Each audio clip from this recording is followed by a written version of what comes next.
Hello, everybody. Welcome. We're so glad that you can be with us today on this Facebook Live. My name is Sarah Levin, and I'm the Executive Director of JIMENA, Jews Indigenous to the Middle East and North Africa. We are a California-based organization, and our mission is to achieve universal recognition to the history, heritage, and rights of Jews from the Middle East and North Africa and their Mizrahi and Sephardic descendants. We operate through education and advocacy initiatives and public engagement initiatives. Today, we're going to be presenting research that falls under the umbrella of our education and engagement initiatives. That program has expanded significantly these last few years, and it includes leadership training, research, educational content creation for both Jewish and public schools, and now research as well. We're very excited to be publishing a few different pieces of research in addition to our journal distinctions. I have been asked repeatedly since this study came out, why did JIMENA commission this research? Why do we need this research? Mijal will speak to this in detail soon, but I think the simple answer to this question is that how can we as a community understand Judaism and Jewish Americans if we do not have rigorous data analyzing not just how big or small our diverse Sephardic communities are, but who we are and where do we fit in the larger tapestry of Jewish life in North America. There was a complete dearth of research and scholarship that focused on the contemporary experiences of recent immigrant communities from the Middle East and North Africa. So back in 2021, a group of Jewish foundations, including the Jim Joseph Foundation, Schusterman Family Philanthropies, Maimonides Fund, and the Polly Singer Foundation agreed that the Jewish communal ecosystem and academic departments throughout the United States needed this data to have a clear understanding of the contemporary Sephardic Jewish experience and its place in communal efforts to build a more inclusive Jewish community. It's been a tremendous honor to support the work of Dr. Mijal Bitton, who directed this research project that ultimately has produced the largest, most comprehensive contemporary study of Sephardic and Mizrahi Jewish Americans. Her work was conducted at New York University and involved a partnership with Brandeis University's Cohen Center for Modern Jewish Studies and Rasov Consulting. I am so glad that Mijal is here to share the data and help us all understand the scope and findings from this research. So Mijal, welcome. Great to be here. I'm so happy to have you here. I remember, Mijal, you may have forgotten, but we met in person for the first time at a Hartman conference on intersectionality at UC Berkeley many years ago. And I had already been following your work.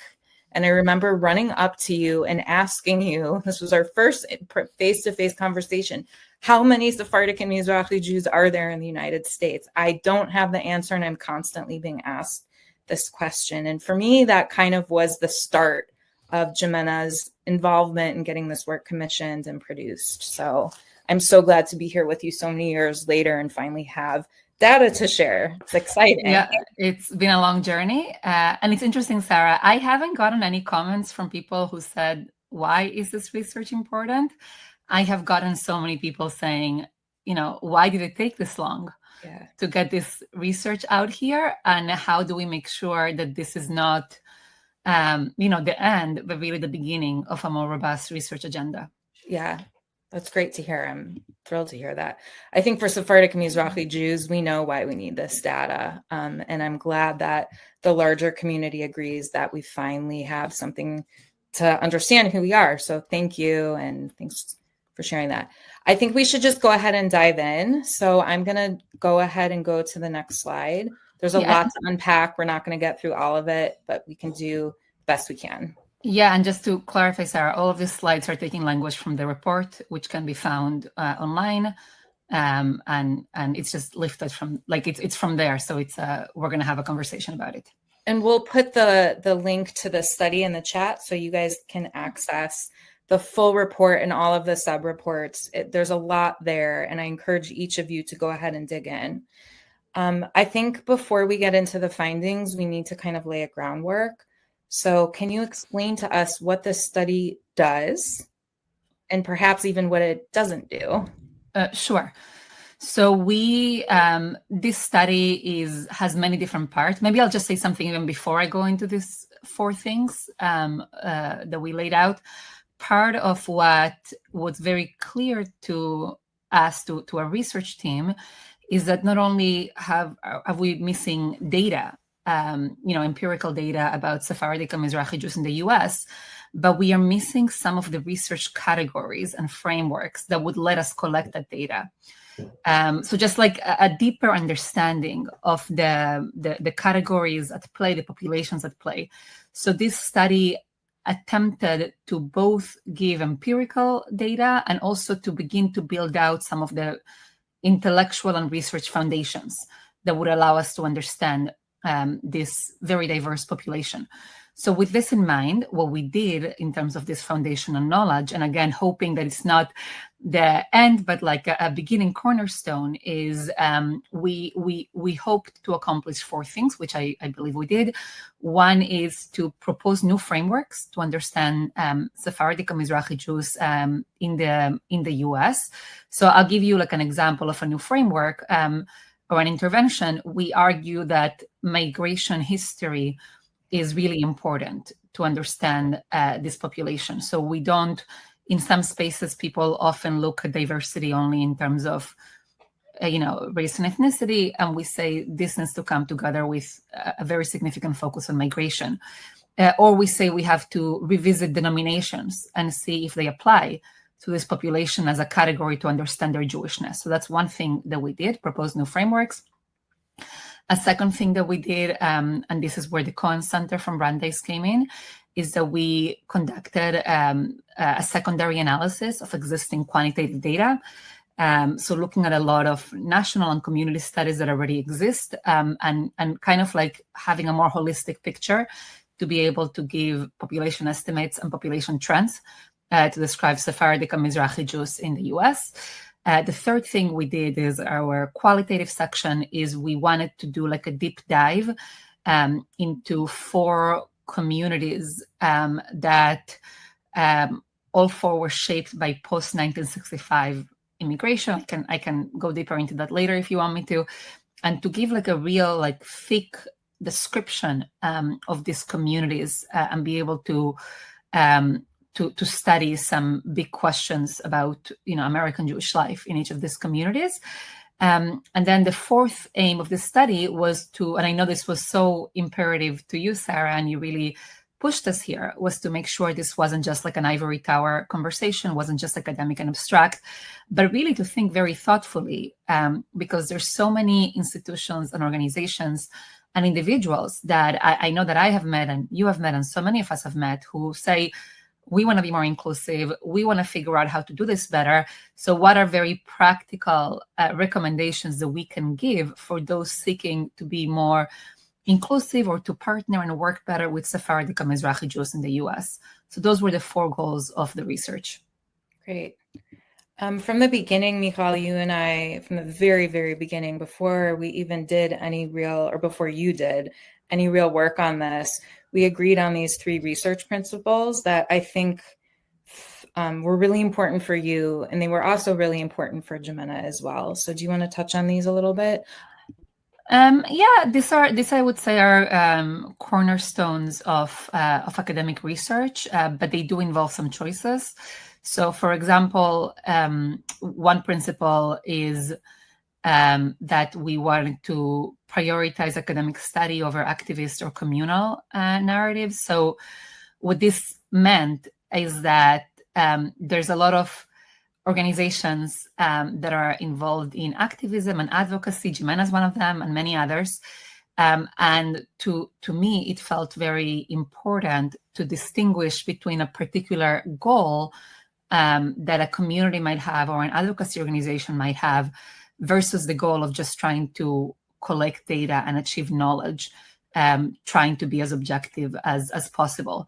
Now, I'm calling this a choice because actually, when you look at the social sciences and different studies, you do have in the past few years I would say that there are some scholars that have a more activist bent, and they're very open about that.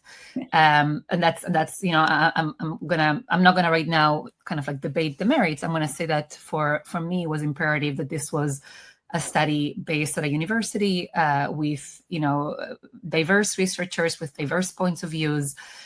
We have a 14-member advisory committee that come from really different disciplines and different different locales, different areas of study.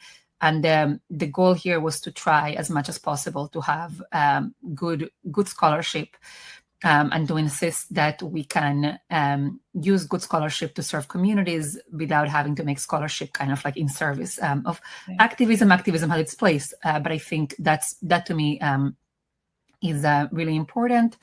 A second principle. Can I chime in on that for one quick second? Oh, and just sure. say from an institutional perspective for us, we easily could have gone in and asked Mijal and her researchers to come up with data points that were helpful for our work. But in order for JIMENA to design and implement effective interventions and interventions that really meet the needs, not just of Sephardic Jews, but of the communities at large, we wanted this data to be as rigorous as possible. And that required us to completely step out of the way. And I appreciated that boundary was set. And I think it's enabled us to have a really solid data set that is motivated and guided by research. And yeah. And I think that's I had conversations with researchers who were like, well, what if we find things that the commissioning organization doesn't agree with? And I had to reassure them that at least from the work that I was hoping to direct, that this is a research project, that we're going to be faithful to the data that we collect, and that it's important to do things this way, and that I had that we were aligned actually in that. So that's something that I know. I just think it's good for Jewish organizations and academia to kind of consider how to do more of this.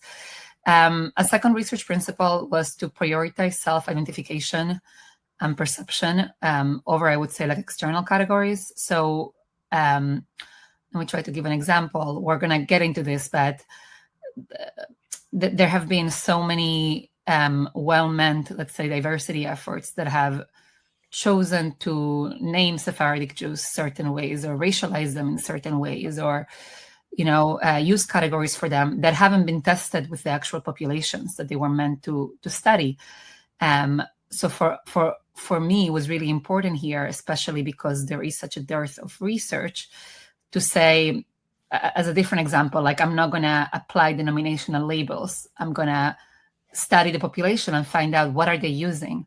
And then if at some place it makes sense to apply denominational labels, we will. And if it doesn't, we won't. And, it's not always easy to do this, but as best as possible to try to really figure out internal language and to give space for it.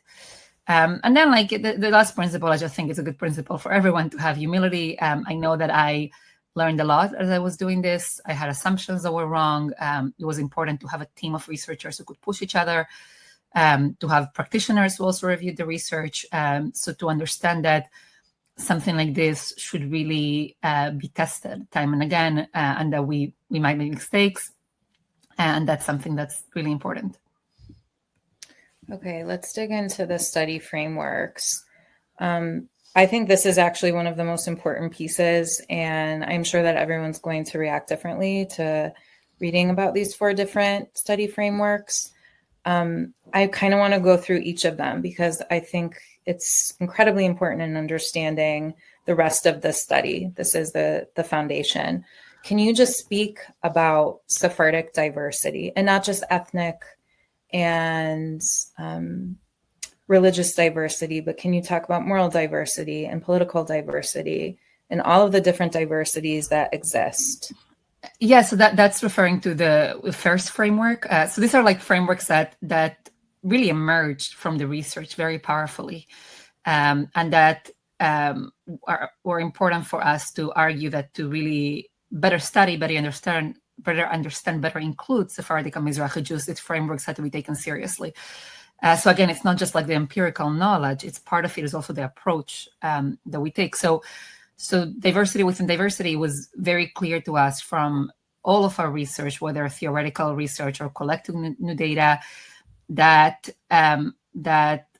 Sephardic and Mizrahi Jews in the US, we didn't look at Canada, by the way, it's just the US, in the US are really diverse. They are diverse in terms of where they come from, when they came to the US, why they came to the US, what kind of communities they established, their religious practices, population migrations within the US, as well as choices in the US around how to define themselves Jewishly, how to be politically. So what we had to do, and I'm just naming here, which we had to balance out, and every researcher who's trying to describe a population needs to do this, is we had to figure out where can we talk about certain trends, right? The data says here you can talk about, a great number of Sephardic Jews, feel this way or act this way, or, but how do you do it in a way that still doesn't flatten all difference?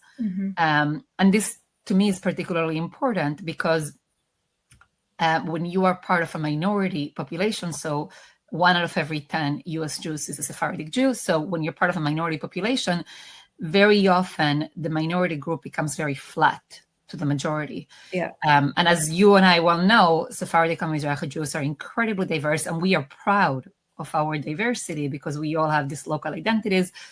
So that was something that came so clearly through that even as there are similarities and trends, there's still so much diversity, and that to us also felt important. And I'll just name here, you asked me before, and what we didn't include. We didn't include a deep dive into all the Sephardic communities and individuals and, families that are blended, Ashkenazi and Sephardic, and, Israeli Mizrahi immigrants. There's just so much there. And it was important for us to highlight that, of course, we cannot be exhaustive and that we need to continue thinking about this diversity. Yeah. And I have a lot of questions around who is included and who is excluded, because I'm receiving a lot of inquiries from different communities in different cities. Well, why weren't we included? So can you talk about that a little bit, but particularly focusing on the post-1965 immigration piece of it? Yeah. So when I had to come up with the first proposal of the study, so you have to choose a study design, right? And I knew there that there were different options. So let's just name it here. This study could have easily been a study of Sephardic college students, okay, across America. That could have been one version of this study, at least the qualitative section. Or it could have been, the East Coast or the West Coast, or looking at only communities that came before 1924. So there could have been a lot of choices. So there's something, I want to name it here, there's something a little bit arbitrary here. As the research director, I had to make a choice. I had to make a choice of what to include and what to exclude. So no matter what I would have chosen, that would have been part of it. So with that in mind, I felt in terms of the communities that are, that I think are really becoming very, to me, the communities that I think to me were this is a personal, also it also involves my personal kind of research interest, but try to understand communities that are prominent in the sense that they are a population concentration. So they have almost a certain ethnic, structural aspect to them that to me very much relates to recent migration. And that was, to me, felt important to explore because it explains a lot of the reasons as to why some well-meaning diversity and inclusion efforts weren't working, right? Because they couldn't take migration into account, and they couldn't understand the way that this community is formed. Now, this doesn't mean, again, that that it includes everybody or it doesn't exclude other communities. So 100%. And I'm owning that as the research director, the fact that I made a choice. What I will say is that my hope was that we were transparent about the choice, And that, to me, it would be really tragic if people saw this report and said, that's it.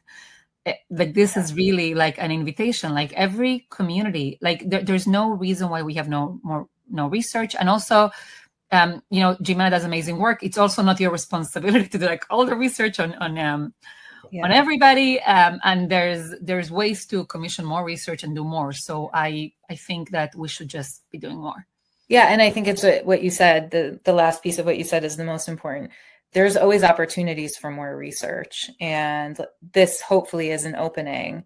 And the positive feedback that we've been receiving is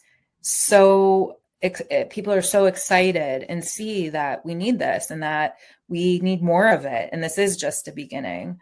The rethinking Eastern modernity piece feels really, really striking. It was one of the things that popped out to me when I read the full report, because again, when we talk about diversity and inclusion, this issue never comes up, and it feels really, really, really relevant, or I haven't seen it come up. It feels really, really relevant. That we are always talking about diversity through Western frameworks that have been somewhat that are new. It's not part of our Jewish heritage and our Jewish identities and experiences until we came to the United States. Can you talk about this and dig into it a little bit more? Yeah, this is something that I experience personally and also as a scholar from the very beginning, that, and this I would say applies both in terms of scholarship and in terms of like the organizational ecosystem. Yeah. That you would see, and again, I'm going to assume good intentions here, so I'm not casting blame, but you see people who assume that there is a modern, advanced, enlightened way of living Jewishly, or or being American Jews or Jews in modernity, and they would then look at especially Jews who still have strong influences from the Middle East and North Africa, and when they're not as Western or as liberal or as progressive in the way that they want them to be, they would kind of look at them as like backwards. Yeah. And there's been different researchers that have pointed this out quite clearly, and we have also a long history in terms of, especially in Israel, of Ashkenazi Jews looking at Mizrahi Jews and kind of seeing them as more backwards.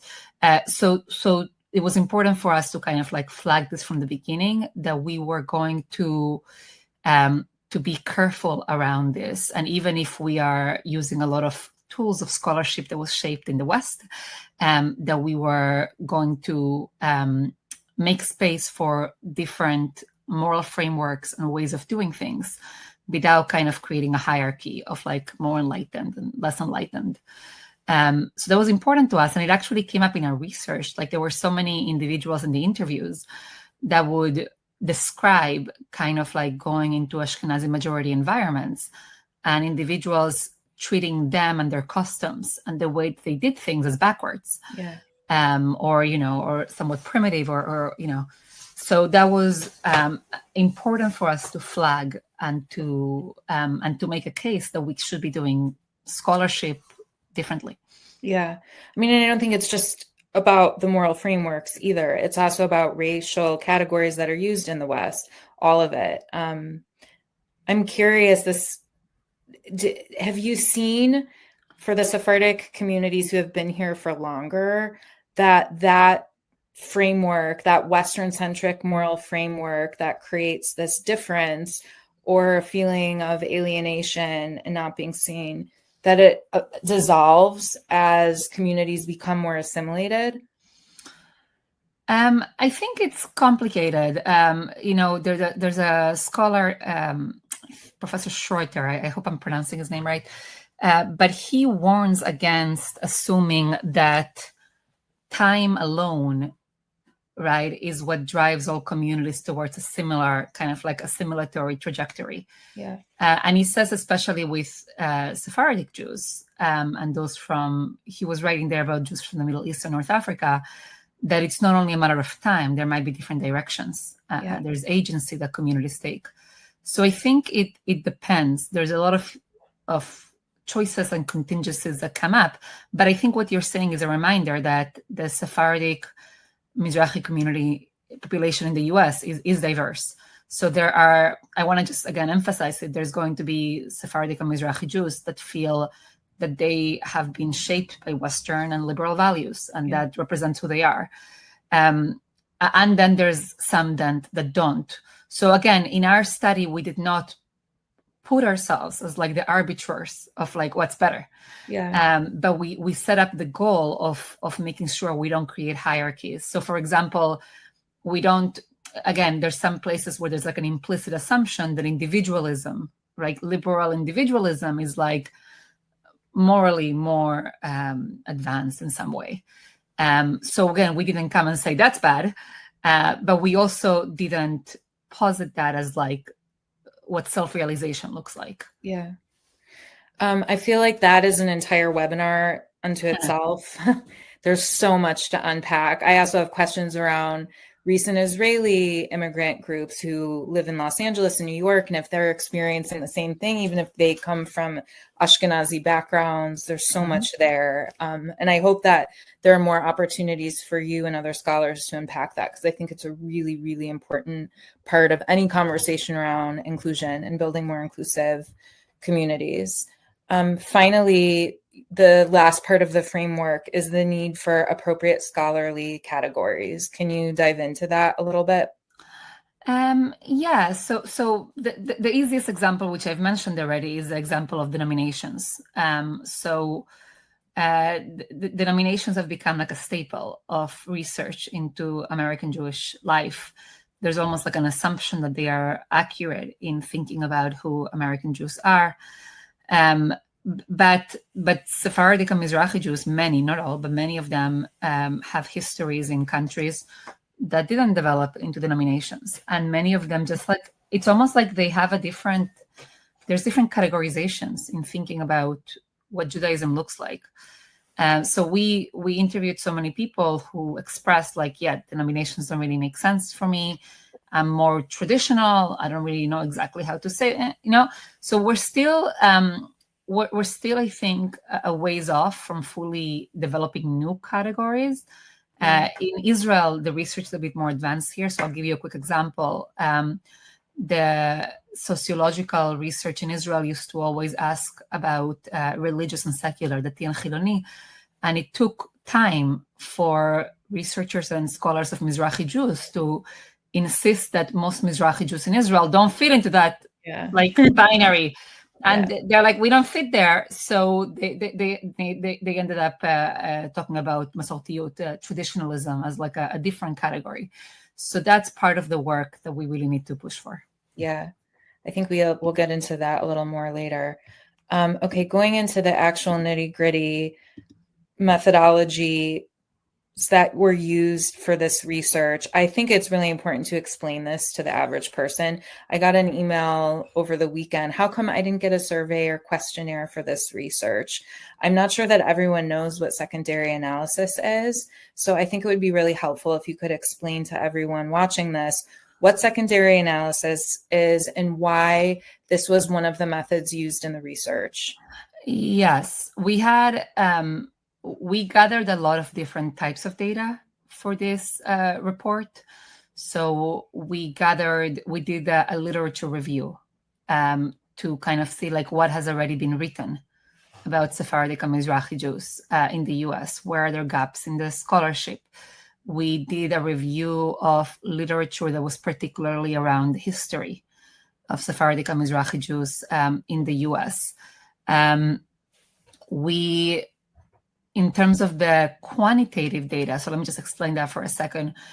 It is very difficult to conduct quantitative data on a very small and highly dispersed population. It is very expensive and very difficult. So even like to study Jews across the US, it's really, really hard. You need huge centers like the Pew Research Center, or like a very significant, national federation funded kind of like a research. And then when you then think about Sephardic and Mizrahi Jews dispersed all across the US, it becomes I'm not going to say impossible, but like almost impossible. Yeah. So what we did, so I'm just talking right now about the quantitative, okay? So that's if you look at our report, we provide population estimates and different trends in the population. So what we did there, our colleagues at the Cohen Center, they basically collected, thank you. They basically collected different community and national studies that asked questions about Sephardic and Mizrahi identification. Now, just to give two disclaimers here, there's many studies that haven't done that. So even the Cohen Center, they have begun to ask about it, like in 7 previous community studies. But if you look at like older ones, you might not have that. Or the Pew study, the first Pew study did not ask about Sephardic and Mizrahi identification. The second one did. So part of it was to identify what are the studies that asked about it. Once we did that, it was also a little bit complicated because each study chose a different way to ask about Sephardic and Mizrahi identification. Yeah. So as an example, I'll give you a quick example here. The UJA Federation ran its own study in 2023, and they decided to combine Sephardic and Mizrahi together. Yeah. Okay. Pew, in its 2020 study, asked about Sephardic and Mizrahi, but they decided to define them. So UJA, for example, didn't define, it just said. Yeah. Pew decided to define it, and they defined it in a way that I personally, I would challenge, let's say. Or I would say that we need a bit more work there. So we had to both look at these studies, look at how they ask their questions, and then it's a little bit of like a puzzle or house of cards to figure out, okay, how can I take these community studies that they're more local, and then like these national studies that we have, how can I use them to so secondary analysis means that we just like looked at everything again in light of each other. Yeah. And we're able to from there have estimates and have population trends. Then again, it's very different than if we had conducted original research, but I think this was very carefully done and very transparently done. Yeah. So it was important for us to kind of name that exactly where we got our numbers from, the low end, the high end. And then, we felt that it would be just useful to have like almost like a working number that we're going to say we are comfortable with this. And again, it's an estimate. Yeah. So it's an estimate. I think it's important to clarify it's a national estimate. Yes. Because people are also asking, well, what about the total population in Los Angeles? Or how many Bukharian Jews are there, because they were one of the communities that was interviewed. So if you can just speak to the specifics. Yes. So we in this section focus only on national. So if anybody wants to look, for example, at the Los Angeles study, you can open, we didn't include that in the report. We didn't include like the Sephardic Mizrahi population in Los Angeles, but you can, it's all publicly available in the communities where the studies were done. What we ended up showing is that the low end of the estimate is 7%. The high end is 11%. Again, this really depends. And I know like we have the slides here, but I just want to recommend everything is written out very clearly and very transparently in the report. So just go ahead and read it there.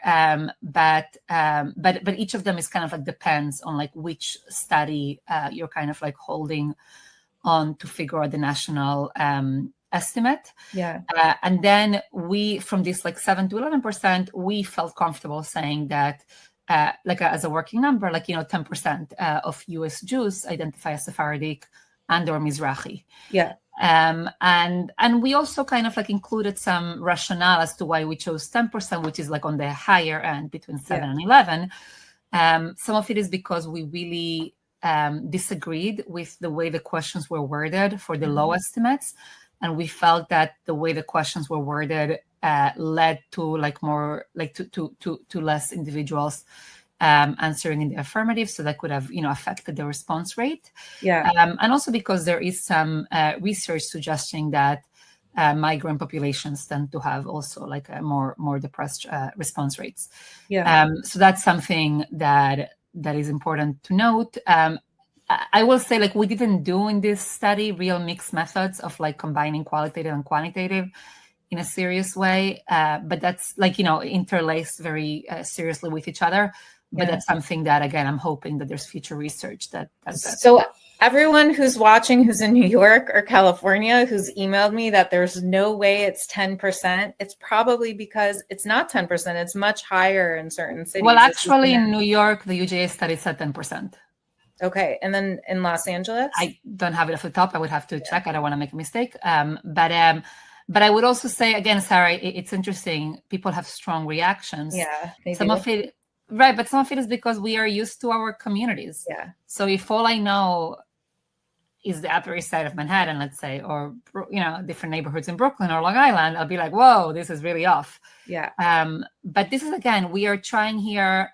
This is not like my opinion as to what I wish or want the population to be. It's saying this is the data that exists, and this is to the best of our efforts, an estimate of it. Yeah. And it's also super interesting to think about the definitions that people perceive when they're filling out surveys and what all these definitions mean. In the recommendations piece of the report, you have a very specific section for researchers. Do you want to talk about that at all?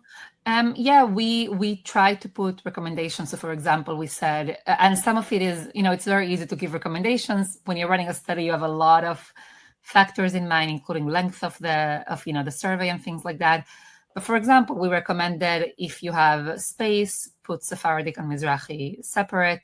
Don't define them, because these are categories that actually have multiple meanings. And if you define them in a very narrow way, it's gonna, not really be accurate or work out.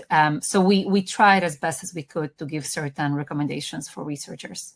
I really, really hope that the researchers, whether they're at Pew or in a university, will read that piece of the report, because I do think that's key in getting more data and more accurate data. So I'm happy that that was included. Yeah. Let me go on to the next slide. These were the pieces that for JIMENA that really stood out to us. And none of it was that surprising, but there was a component of the research that did focus on behaviors and attitudes. And I think this is critically important for Jewish communal organizations and leaders to study. And I think it highlights why it's so important for the larger community to create more efforts to engage younger Sephardic and Mizrahi Jews. We're more observant, we're highly engaged, and very deeply connected to Israel. So I see a lot of opportunity here to continue creating engagement programs and leadership pipelines and communal spaces that reflect Sephardic and Mizrahi identities and experiences. Do you see this the same way? I would note, just for those who are watching this is not, you have to kind of look at the source of it. So some of these numbers are not like national, they're just from, local studies, which I just think it's good to name that for transparency's sake. But I think that in general, we find that Sephardic and Mizrahi Jews in the US are generally identified as being more connected to Jewish ritual, Jewish community, to Israel. None of that surprises me. You have similar findings, like when you look at Israel and you compare, Mizrahi and Ashkenazi Jews. I would say that generally you have a stronger, I'm going to call it like a collectivist identity of belonging to a group. And that tracks with everything that we know. So it's not surprising. And I think it's important, like you said, Sarah, to take it seriously and to ask what the implications are. And I dare say it also, very often in diversity work, the attitude is we need to help the minority. And here, I think some of it is also we might want to learn exactly from the minority population, and we might want to kind of like take notes and partner and highlight. And that, by the way, came across so much from our interviews from individuals who often might say, I've experienced bias, or I would want more support, but not in a way that you're coming to me as though I don't have a powerful, legacy and family and things that I bring. One of the projects that I'm so proud of at JIMENA is a leadership development program where we work with emerging leaders in cities throughout the United States and people who want to move into leadership positions in the Jewish community, but they're working in primarily Ashkenazi-led spaces and organizations, and they don't know or they're not confident enough to share their family legacies and their Sephardic heritage and identities and knowledge. And we're really trying to give them the skill sets, the leadership skill sets, not the knowledge necessarily, but that as well, but the leadership skill sets to help their institutions become more inclusive, because we agree with you. We have a lot to contribute. And that is one of the things that I love about this study, is that it really highlights strengths and contributions and what the larger community can learn from Sephardic and Mizrahi Jews and how we add so much value. And I love that about this all of the reports, all of the sub-reports.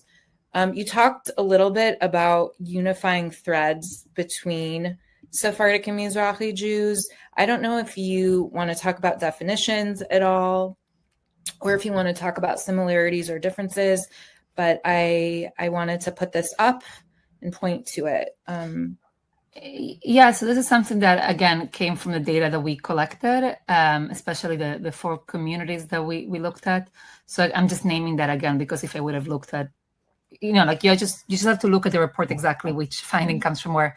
But we found that even with tremendous diversity that exists, certain motifs and themes kept coming up. Family is huge. I can't even emphasize how much it came up of just in pretty much every, like in the interviews, just individuals talking about the importance of family. And it's not only the family is important, but this is my own language, I'm not quoting an interview, but it's almost like family is the conduit for continuity and for Judaism. And like the family unit is just so critical and so important. Even, for example, amongst Persian Jews in LA, who might describe themselves as more secular, but the family, Shabbat with family.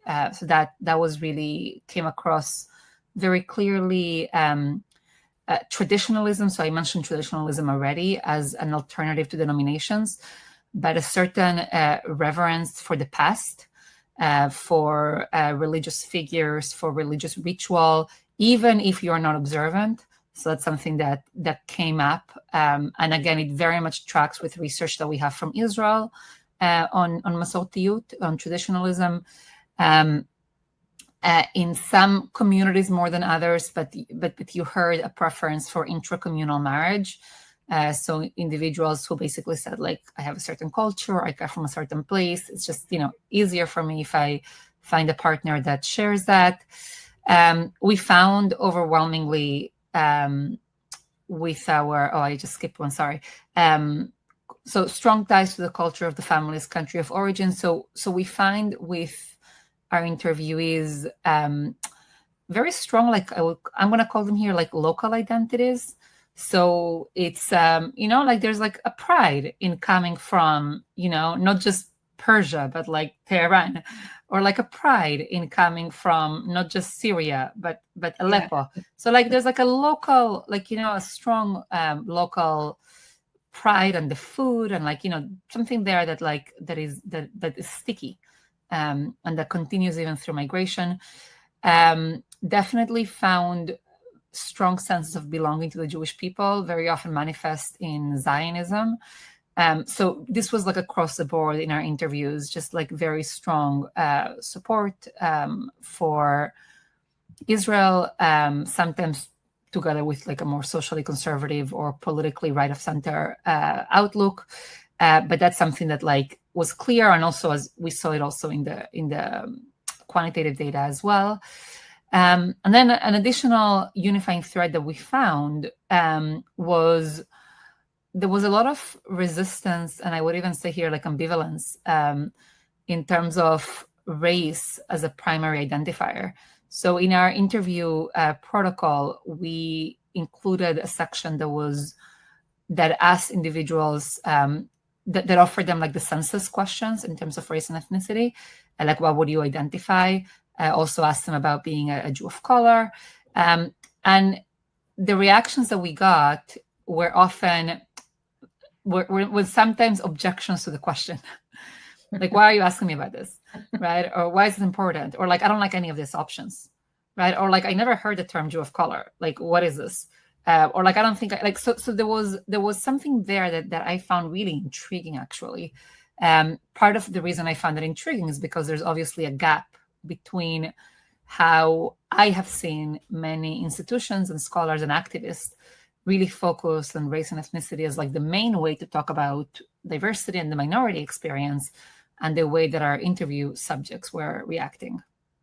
Do you think this goes back directly to that third framework of East versus West in modernity? And I don't know, Sarah, if I would say East versus West and modernity. To me, it's very much tied to the framework around migration, because I think, and I'm going to speak here personally as somebody who grew up in Latin America and then moved to the U.S. There's something about the U.S.-based discourse around race and ethnicity that tends to forget that outside of the U.S. there's other discourses around race and ethnicity.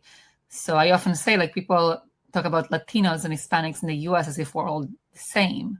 Yeah. And meanwhile, in our countries of origin, we have our own hierarchies and biases and discrimination and races and ethnicities. Yeah. So I think there's something there about almost like a flattening of the experience. And I would also say some of our interviewees, not all of them, but a couple of them also reacted by coding those questions as politically progressive. So they were like, these questions that you're asking is because you hold certain views around the world, and I disagree with those views, so I don't like these questions. Yeah. So that came across also. So I think that the concept of non-denominational Judaism and just traditionalism can be really confusing for Jewish Americans, especially when we bring that word Masortiut into the conversation. I think there's this tendency to automatically equate the American conservative movement with the Masorti movement. Can you just kind of try and explain this as best you can? Yeah, it's tricky because in Israel, you're right, the same word is used for the conservative movement, the Masorti movement, and then for Masorti traditionalism. Although I would say that most Israelis use it in the traditional way, and in Israel it has a strong connotation as being related to the Mizrahi experience. Yeah. But okay, I'll try my best here. So first, I'll just name that denominations emerged in Western Europe. Yeah. Okay. Eventually, for the sake of our conversation, migrated to America, where they continued to expand. So like the conservative movement, the Reconstructionist movement, and all of that.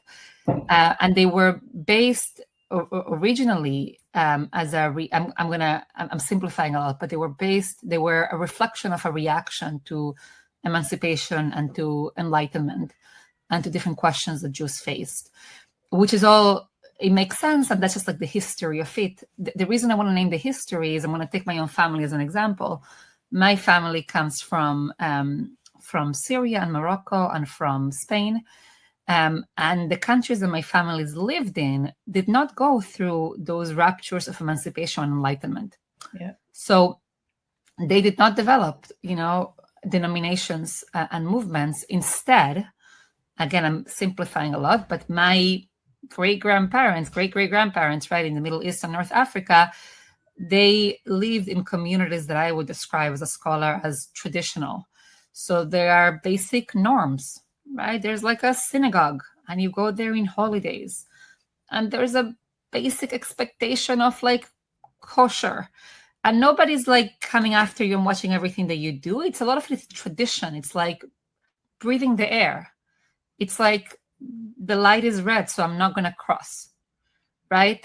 I'm not like, there's nothing like fraught about it. It's not like an ideology. It's not fraught. It's just like, it's the way things are done. Yeah. So, there's a researcher called Yaakov Yadgar. He wrote a book in Hebrew, I think it's also in English, in which he defines traditionalism in Israel. So if anybody wants to really understand that, that's a good book to dig into. But he talks about how, at least in the Israeli context, you have some very basic expectations. So like Yom Kippur, it's important. And like Shabbat with your family is important, right? But part of what makes Masortiyut different, let's say, than being Orthodox, or like in the Israeli context, being fully dati, fully religious, is that there is a certain organic quality to it in which you feel, it's my own language, not Yadgar, but it's almost like, okay, it's a bit chill. You do this. Like the example that people would have is like, you have Shabbat dinner and they're like, you might go clubbing. Yeah. Okay. And like, but it's part of what you do. Would you say it's non-bureaucratic? I don't know if I would say that. But I would say that you don't feel like this. It's less of a binary of like the full package or nothing, right? Yeah. It's less of like an ideological binary. It's more like, this is my family, this is our practice, this is what we do, right? And it's like, and there's reverence, like I'm treasuring what my grandparents gave me. Yeah. And I can still do other things. And like, and I don't have this, so I'm going to generalize a lot, but from like a denominational perspective, or from like a binary religious secular perspective, it often looks inconsistent from the outside. Yeah. But again, it only looks inconsistent because it's from their markers. So a lot of the people that we interviewed, and I'm sure, Sarah, you see this. So like, there's something there that is like, I have a lot of reverence for the past. I have traditions. I have customs. I especially things that have to do with family are really important. Certain like very basic things like, like maybe like, kosher meat or like this or that, like, feel very important. And then there's a bit more flexibility in the way that we do things, even as often there is social conservatism in the institutions, like in the synagogue. So that's why most Sephardic synagogues are non-egalitarian, for example. Mm-hmm. So I'll say one more thing here. Sorry, I hope I'm not being too abstract. Part of what's really interesting and also hard to capture as a researcher is that in the US today, you have a lot of Sephardic and Mizrahi Jews that came with like a Masorati sort of Judaism, but then when you're in the US, you're interacting with like denominational Judaism. Yeah. So what we found, for example, in the communities that we looked at, is that 3 out of the 4 communities had a very, very significant Orthodox influence, to the extent that some of them, I would say, like are partially Orthodox. So they've assumed some norms. They've become institutionally connected, right? Or with Haredi or Chabad, okay? And sometimes you find like a weird, like, not weird, but like an intriguing, like, mixture in which some parts are more Orthodox and some are more traditional. So you definitely see an influence in many spaces. The Persian community in Los Angeles was the one out of the 4 communities that we looked at that, to me, felt the exception, because there what we found is that there were Persian Jews in all denominations. So some Orthodox, some Reform, some conservative, some who identified as secular. So that felt actually like an exception to the rule. But that's a little bit why like this moment is interesting, because we are seeing a Judaism that emerged in like Muslim majority traditional milieu, right? And then like in America, it's having to figure out its own identity, vis-a-vis the options in American Judaism. Yeah. Sorry, I hope that wasn't too... No, there's so much to unpack with every single slide and every page of the research, every section of the research. It's its own book and it's its own podcast series. Mm-hmm. So this is a start. This is kind of the hot button issue that's come up repeatedly these last few years, I would say. The conversation around race has really dominated, and I think it's dominated in a way that's been really frustrating for a lot of Sephardic and Mizrahi Jewish leaders, because our communities have rarely defined themselves through race and ethnicity. So the focus on questions around race in some ways have obscured our formative, individual and collective identities.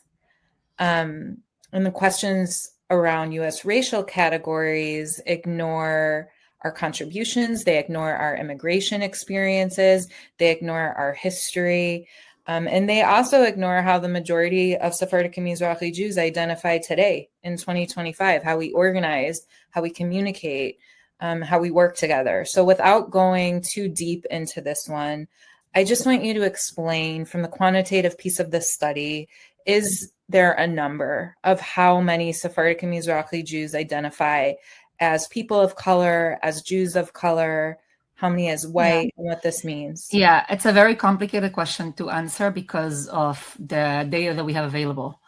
So for as an example, Pew didn't include the category of Jew of color, right, in their survey because of many reasons.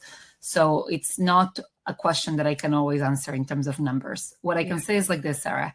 I think it's very, very clear that in the popular discourse around race and ethnicity, and sometimes I would say there's scholars who've done this as well, a binary emerged that was like white Ashkenazi, okay? And then like non-white, person of color, Jew of color, Sephardic Mizrahi. That binary emerged. And what we did, and I want to encourage anyone who's more interested to look at the report, is we actually had a bunch of like research, meetings on this in which so I'm going to just answer you theoretically for a second. We took a step back, right? Even before numbers, before empirical data. And we said, if we understand what it means to be Sephardic and Mizrahi, and we spend a lot of time understanding it, and then what racial categories are, is there a relationship between those two, right? And so for example, like Sephardic and Mizrahi refer either to like a certain ancestry or migration history or certain forms of Jewish law and custom. So taken from that perspective, Sephardic and Mizrahi Jews are very diverse and actually comprise many different races and ethnicities. So from that perspective, it's like, even theoretically, there isn't a clear, relationship there. The way that people might argue for a relationship is to say, well, Sephardic and Mizrahi Jews have a minority experience, and as such, they should be lumped together with a racial minority experience. I want to just complicate that because there is a very different, like minority experiences are very different in terms of the type of experience that they are. So again, sorry, I'm being a bit abstract here, but what I would say is like this, like for someone to walk into a synagogue, being part of like a clear racial minority in a white majority synagogue, they will have a very different experience than, like a white presenting Sephardic Jew who walks in. So I'm just naming that we actually like spend time thinking theoretically about the relationship, and I'm going to argue here that there's been a lot of sloppiness around this, right? Most, as an example, most Black Jews that I know are Ashkenazi, right? So there's a lot of sloppiness there that needs to be unpacked, and we can't just make kind of like shallow analogies without exploring that. Having said that, there are some data points. So not from all the studies, not from national studies. So again, I want to caution, how we use data, but like some of our data points indicate clearly that most Sephardic and Mizrahi Jews in those studies did not identify as a person of color. Okay. Then in our interviews, we also asked this question, and it was very clear there that the overwhelming majority did not identify with the term. Many of them didn't know what the term was, right? Or were like confused by it. This doesn't mean, by the way, I just want to, again, put a point here. It doesn't mean that they are necessarily white. I'll speak for myself here. I am not white, and I also don't identify as a Jew of color. So we need to really consider what that means. Yeah. Outside of white or other, the other two, the most frequent kind of like points of intersection between Sephardic and Mizrahi Jews and minority racial and ethnic categories are Hispanic and Middle Eastern or North African. So that's just like an important thing to keep in mind. And we need to just, so again, like nobody should be, it's apples and oranges. It's like two different experiences, and it doesn't invalidate the importance of studying race, right? But they shouldn't be lumped together as though they are analogous or as though there is a relationship unless you prove one. Yeah. There were numbers in the study that indicated that there's a higher percentage of Sephardic and Mizrahi Jews who do not identify as white, but when you compare that to the number who identify as Jews of color, the Jews of color number is much lower. right? I don't think it was Jew of color. I think it was person of color. Or person of color. So how and we extrapolated from there, yeah. can you, I mean, do you have any explanation for that? Well, I gave myself as an example. Yeah. Right. Part of it is really like, for me, it's very clear. I'm like, if I see a category that I didn't grow up with, that nobody in my life or community uses, right? It's like, that's not me. Yeah. I don't know what this category is, right? And I would also say, again, this wasn't a lot of people, but some of our interviewees saw this category as political. So they were like this doesn't. So I'll give a different example. I don't identify as Latinx. Okay, that category, right? To me, if I see it, first of all, I'm like, I've never used this. Like, I've never heard it. It's not in my communities. And I'm like, it also feels politically loaded. And like, maybe I have qualms about it. So I don't want to, give answers to like, quantitative data that we have, because we don't have the rationale that people use. Mm-hmm. But I'm just offering some hypotheses based on our qualitative data as to why that might be the case. Yeah. I just want to lift up, as a person running a Sephardic organization, that through the years, I'm constantly getting requests for JIMENA to participate in a program or an event as a Jews of color organization.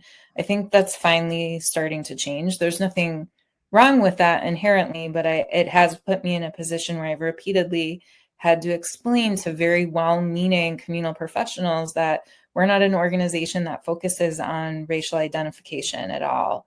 I'm hoping that this study, obviously there's a lot of questions that need to be answered, but I'm hoping it can help push the field forward and help people understand the complexities of these issues. Yeah, and by the way, and there are some Sephardic Mizrahi Jews who do identify as Jews of color. Yeah. And that's this, again, the study didn't come to adjudicate and to say, or to gatekeep or tell them how they should identify. But at least from what we gathered, that assumption that there is an inherent relationship is not one backed by the data. Yeah. Okay, let's move forward. One of the elements of the study that I am so excited about are the paradigm shifts, the recommended paradigm shifts. We'll go through each of them, but do you want to speak just generally quickly before we dive into them, what these are and what your hope is for them? Yeah, I think, Sarah, what we realized is that it wasn't only like a list of institutional recommendations that emerged from the research, but it was very clear to us that there were certain paradigms that became mainstream in some places in organizational Jewish life that need to themselves be rethought and destabilized in order to do any of these steps. So it's not only enough to do a certain thing. It will become clear what I mean when we go through them, but there has to be a real shift in mindset. So you want me to quickly go through them? Before we dive into them, I just have a clarifying question because I'm not sure. The paradigm shifts, are they recommendations for how to approach diversity generally for every diverse community, or specific to approaching and working with Sephardic Mizrahi communities? So as we wrote, they emerged from our study on Sephardic Mizrahi Jews, and that's the main way that we offer them. But we also wrote that we think it just makes diversity work better in general for other populations as well. So it's both. So the first paradigm shift is, again, we called it from U.S. categories to integrated Jewish frameworks. So we advise to not think of diversity only in terms of the categories that are most hegemonic, let's say, in the U.S., in this case, race and ethnicity. And we put there like assumptions to avoid. So like avoid thinking that U.S. racial and ethnic classifications fully capture Jewish experiences.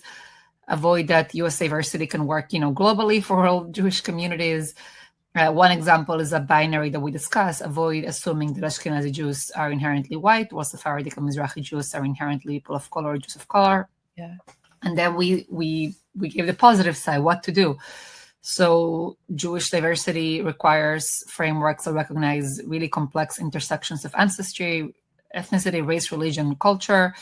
Migration patterns are really important, geopolitical histories and the like.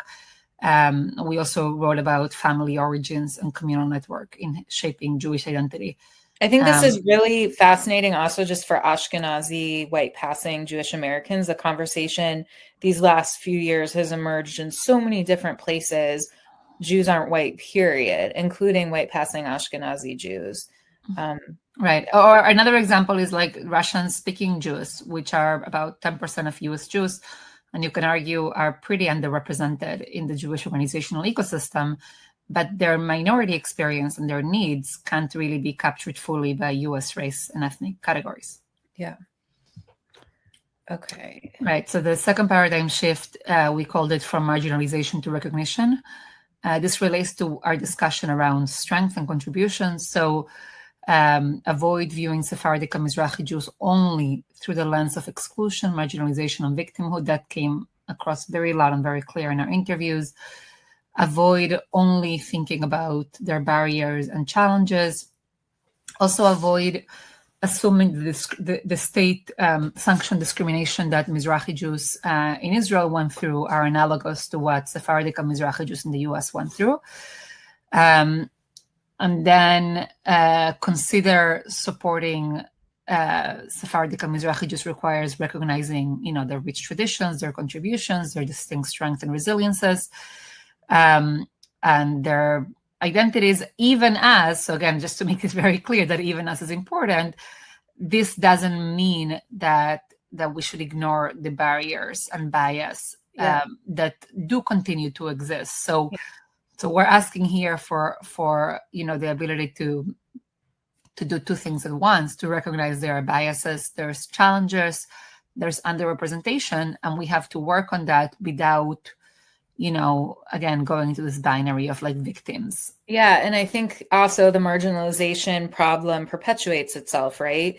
If you only look at Sephardic and Mizrahi Jews through their experiences of marginalization, then you continue to marginalize their contributions and their strengths and all of the wonderful ways that Mizrahi and Sephardic communities have evolved and added to Jewish life in the United States and around the world. So and I love this. And I also have to say, as an organization representing and sharing the stories of Jewish refugees from the Middle East and North Africa, that is an advocacy piece. That is not an all-encompassing message of what JIMENA is pushing forward at all. That is what we're trying to advocate for, but that's not defining. That's not all defining at all. Never has been. Right. And I'll say here, one thing that I'll just say was challenging while conceptualizing this is that there are very different experiences in the US. So there are some Sephardic and Mizrahi communities that are, I would say, very well resourced and strong.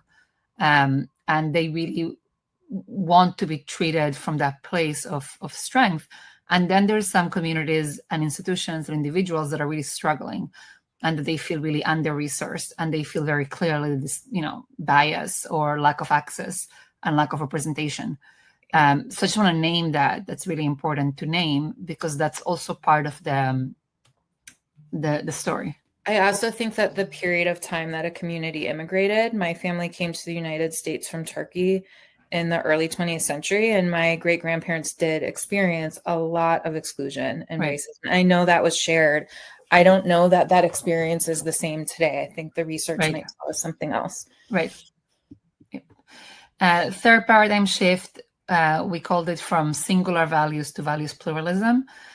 So really what we saw in our interviews and talking to people is that a lot of individuals said, like, we walk into a place where diversity, again, is like, it's like you're checking off the boxes. You come from this country, you look this way. But then there's an assumption that we all agree and that we all share the same values or the same politics. And there's no space for me being different. And also for the fact that my community has different values.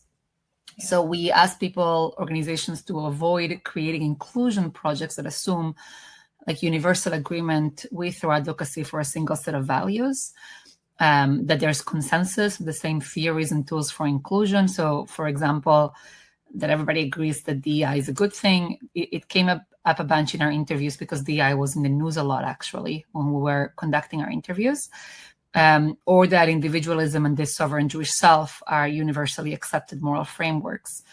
And we asked them to consider inclusion projects that recognize and allow for community-focused approaches that emphasize collective identity, sensitivity to cultural norms and taboos across different Jewish communities, like the fact that we have very different things that are, stigmatized or that are respected, and that there can be diversity of values, religious perspectives, and political views within Jewish communities. So that to us was really important aspect of inclusion and diversity work. Fourth paradigm shift for those seeking to do this work is moving from Ashkenormative to Jewish diversity.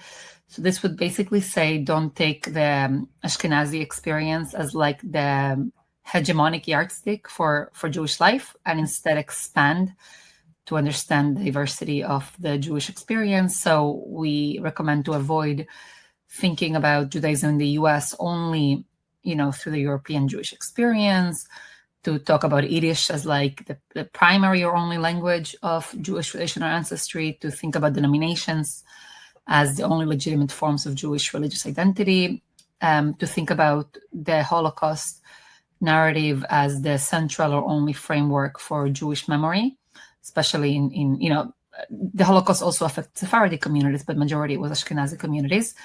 And instead, we asked to consider thinking of Judaism in the US as encompassing, you can read this here, like it's much more diverse and varied Jewish experiences. The last paradigm shift that we offered, again, so there's like again, introduction before the recommendations, the very specific recommendations. So to think about the work of inclusion, from shifting from one size fits all to having something that is a much more adaptive process. So we recommend to avoid assuming that the kind of inclusion that people want to do with underrepresented populations, that the same frameworks and solutions will work for all communities, that a single approach will work, that there's one representative voice that can speak for an entire underrepresented group, and that tensions can always be eliminated. So one example that I often give here, Sarah, is, and I've heard this from so many people in different ways, is like I'll have a school principal who comes and says, like in their particular case, I'm struggling between including the more socially conservative, newer immigrants that happen to be Sephardic, and they have very socially conservative values, and I want to have more either gender egalitarianism or LGBTQ inclusion. And what I'm naming here is that sometimes those tensions are going to exist. And sometimes they can be resolved, but sometimes they will just have to be managed, because you have different minority groups that have different values and priorities. So that's something that was important for us to name, that it's not always going to be neat and easy and smooth, but that's part of the work. Yeah. I actually think that there's a lot of examples in Los Angeles of how to navigate that tension well, because as you pointed out, and what the data tells us, that the Persian Jewish community in Los Angeles is finding its way into all areas of denominational life, synagogue life, and all different types of school experiences. I think LA is doing a good job. I think they're doing a really good job with navigating some of these tensions while maintaining a very strong central community that is not compromising on its values and its heritage. Right. I don't know as much as you do about LA, but yeah, that's something to consider. Yeah. Then again, for organization, people who work in Jewish institutions or organizations, we realized that it would be helpful to kind of segment out different types of organizations and try to give recommendations that were a little bit different for each of them. So we thought about communal organizations. So this, I would define them as organizations that are more national in scope, and they serve all Jews.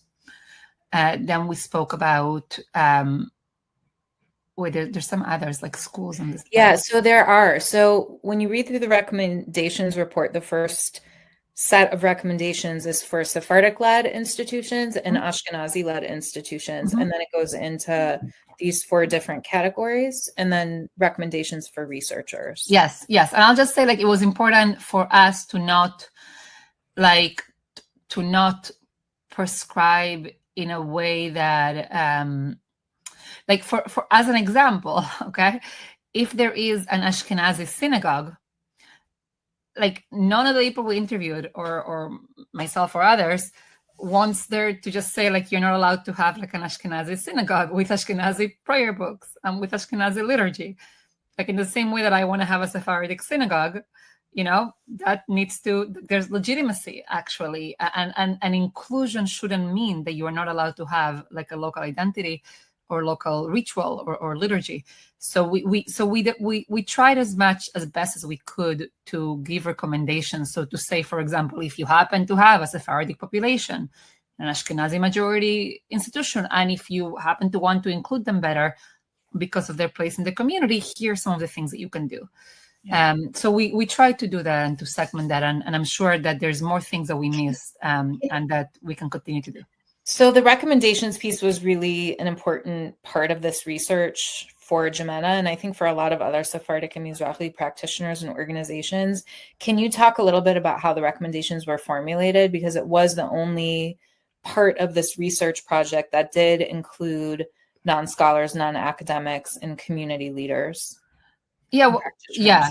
Well, the qualitative portraits included they did multiple, but I would say, we assembled, and Rostov Consulting helped us with this. We assembled a national group of Sephardic and Mizrahi practitioners, and they read the full report, without the recommendations, and we had brainstorming sessions with them in which we thought about challenges, about recommendations, and we separated into small groups, and we really got a lot out of that.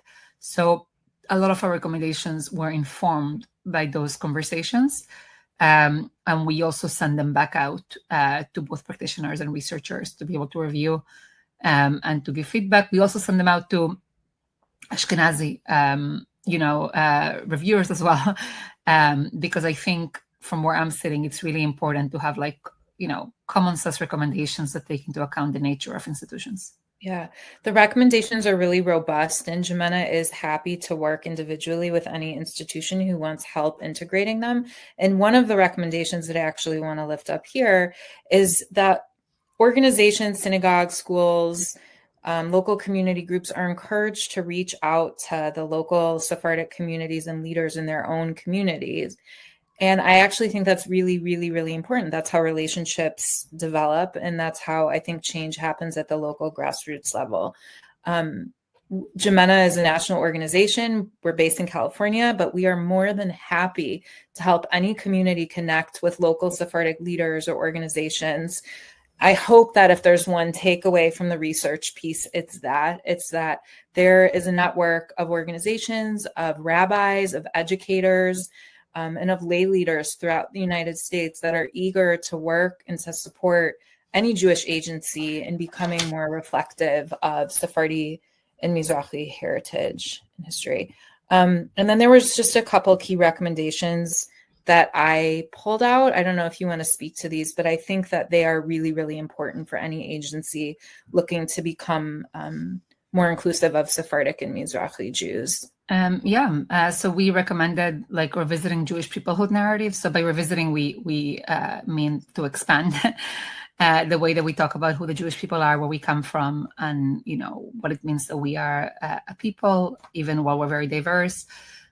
We recommend building out cultural awareness and competency through training and hiring. So what we found, especially when it comes to more recent immigrant Sephardic communities, is that there were often descriptions of a lot of tensions that come up if you don't have cultural fluency with how to relate to a community. We found people brought up a lot of examples in institutions where, again, if you don't understand the moral frameworks and values and politics of a particular community, you have a hard time relating to them, including them. So we recommend really working on that. We recommend considering enhancing learning content and religious inclusion. So a lot of work to be done in curriculum development, and, ritual expansion, and, how we signal that people are being included, expanding leadership and partnership opportunities. So that, it's self-explanatory, and then elevating and helping resource Sephardic and Mizrahi communities, because many of them appreciate and treasure the ability to also have their own institutions. And then like we really hope, I'll just say here that again, this study is impetus for more work and more research, and that it helps bring forth a lot more conversations. Yeah, and I do think that it's hard for a lot of Sephardic agencies and organizations to get their content out, to get their training, their resources, and their leaders out.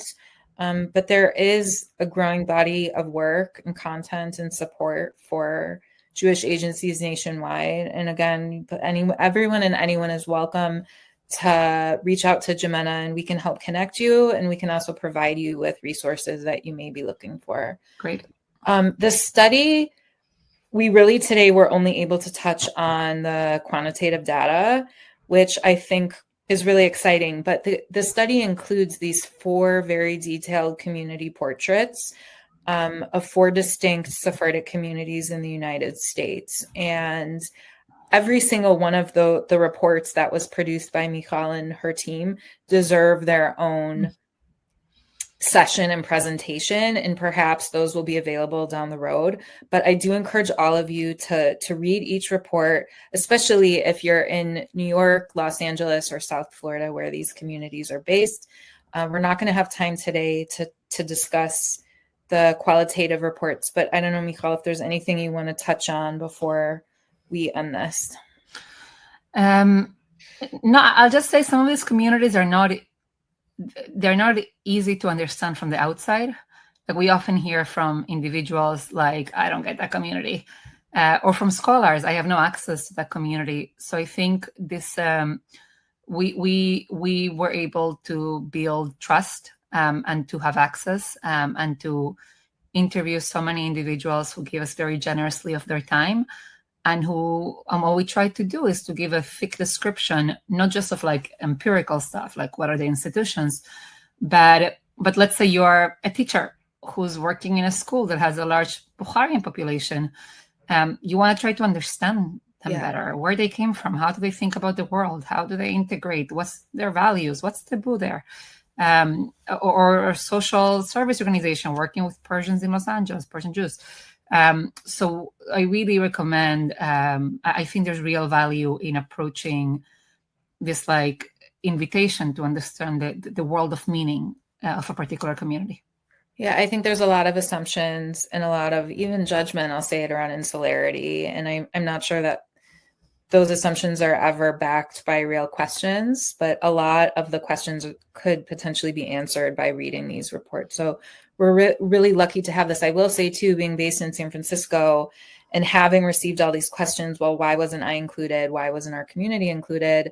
I think that we could have these qualitative portraits produced. I'm not saying JIMENA, but who knows, for any city in the United States, for any community in San Francisco. We're very interested in learning more about the Israeli community, because we know that a large percentage of the Israeli population here are Sephardi and Mizrahi, and there's also a big French community here.